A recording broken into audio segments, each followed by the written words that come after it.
आपण खात असलेलं अन्न शुद्ध आहे की भेसळयुक्त हे तपासण्यासाठी आपल्याला कुठल्या मोठ्या प्रयोगशाळेची गरज नाही। मित्रांनो, तुकाराम मुंडेंनी अशा काही सोप्या पद्धती या ठिकाणी सांगितलेल्या आहेत ज्या आपण घरच्या घरीच करून पाहू शकतो आणि भेसळयुक्त पदार्थ घरच्या घरी ओळखू शकतो। चला तर मग भेसळयुक्त असलेल्या वस्तू कशा प्रकारे ओळखायच्यात हे आपण या ठिकाणी जाणून घेऊयात। मित्रांनो, आपण घरच्या घरी काही सोप्या टेस्ट करून पाहू शकतो। चला पाहूया तशा 10 सोप्या घरगुती पद्धती। पहा, या ठिकाणी पहिली पद्धत आहे मध ओळखणे किंवा मधामध्ये असलेली साखरेचा पाक ओळखणे। एका पारदर्शक पेल्यामध्ये पाणी घेऊन त्यामध्ये मधाचे काही थेंब टाकून घ्या। शुद्ध मध पाण्यामध्ये लगेच विरघळत नाही, तर तो तळाशी जाऊन बसतो। पण जर मध पाण्यामध्ये पटकन विरघळला तर समजा तो साखरेच्या पाकामध्ये बनवलेला बनावट मध आहे, तर तो भेसळयुक्त मध आहे, तो खाण्यालायक नाही असे समजून जा। त्यानंतर दुसरी पद्धत म्हणजे बनावट तूप किंवा तुपातील बटाट्याची भेसळ। अर्धा चमचा तूप एका भांड्यामध्ये घ्या आणि त्यामध्ये आयोडीनचे किंवा जखमेवर लावायच्या औषधाचे 2 थेंब टाका।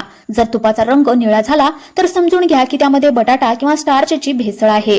हे तूप खाण्यासाठी अगदी हानिकारक असते, त्यामुळे जर तुम्ही इथून पुढे तूप घेत असताना तपासून घेणेच योग्य ठरेल। त्यानंतर तिसरी पद्धत हळदीतील कृत्रिम रंग। एका पेल्यामध्ये पाण्याचा 1 चमचा हळद टाका। शुद्ध हळद हळूहळू रंग सोडत तळाशी बसते, पण जर हळदीमध्ये कृत्रिम रंगाची भेसळ असेल तर पाणी लगेचच गडद पिवळे होईल आणि रंग जलद गतीने पसरेल।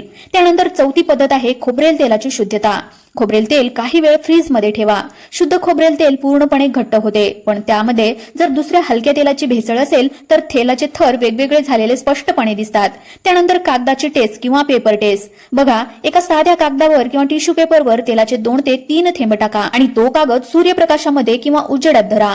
आता हे कशा प्रकारे ओळखायचे तर बघा, शुद्ध तेल कागदावर लावल्याच्या नंतर थोडासा तेलकट डाग पडतो, पण जर तेलामध्ये खनिज तेलाची किंवा रसायनांची भेसळ असेल तर कागदावर गडद डाग राहतो आणि त्याला वेगळाच रासायनिक वास येतो। त्यानंतर बघा, चहा पावडर मधील भेसळ, कलर आणि वापरलेली चहापत्ती।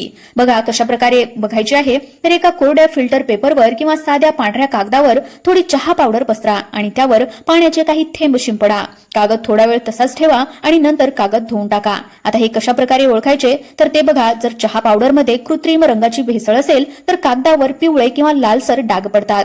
तसेच जर जुनी वापरलेली चहापत्ती पुन्हा रंगवून विकली जात असेल तर ती पाण्यामध्ये टाकताच लगेचच रंग सोडते।